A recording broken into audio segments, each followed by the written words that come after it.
వాళ్ళకి పండగలంటే మహా ప్రీతి. అందులో సంక్రాంతి అంటే ఇంకా చెప్పేదేముందండి.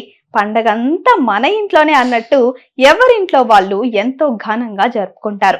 పిల్లలకి కూడా చక్కగా 10 రోజులు హాలిడేస్ ఇస్తారు కాబట్టి ఇంకేమని పెట్టే బేడ సర్దేసి చలో సొంతూరి కానీ ట్రైను బస్సు ఎక్కేస్తారు. ఇక సంక్రాంతికి సినిమాలకి ఉన్న కనెక్షన్ గురించి కూడా ప్రత్యేకంగా చెప్పాలా అక్కర్లేదనుకుంటా.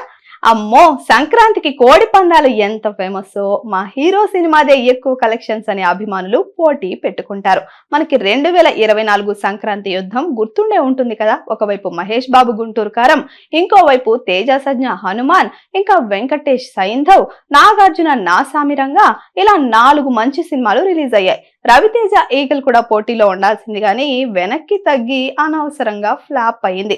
ఇక హనుమాన్ ఇండస్ట్రీ హిట్, గుంటూరు కారం బ్లాక్ బస్టర్, నా సామిరంగా పర్వాలేదులే అని అనిపించుకుంది. ఇక 2025 సంక్రాంతి కథ గురించి చెప్తే అప్పుడే ఎందుకు, సమయం ఉంది కదా అంటారా? లేదు, ఇప్పటికే మెగాస్టార్ విశ్వంభర జనవరి 10వ తేదీని లాంచ్ చేసింది.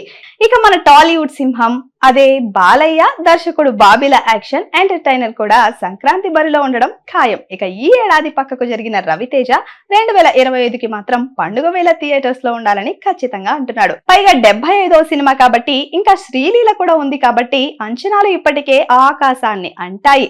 ఫైనల్ గా వెంకటేష్ కూడా తను అనిల్ రావిపూడితో చేస్తున్న కొత్త సినిమా కూడా సంక్రాంతికే వస్తుందట. ఇక ముక్కోనపు ప్రేమ కథ, అది కూడా పోలీస్ డ్రామా అని తెలిసిందే. అలా అనుకున్నట్టుగానే పండుగ సీజన్ కి థియేటర్ల నిండా సినిమాలే సినిమాలు, అవి కూడా పెద్ద హీరోలవి కాబట్టి ఎంటర్టైన్మెంట్ కి లేదు ఢోకా. Please subscribe to the channel and download the Politicos app from the links in the description.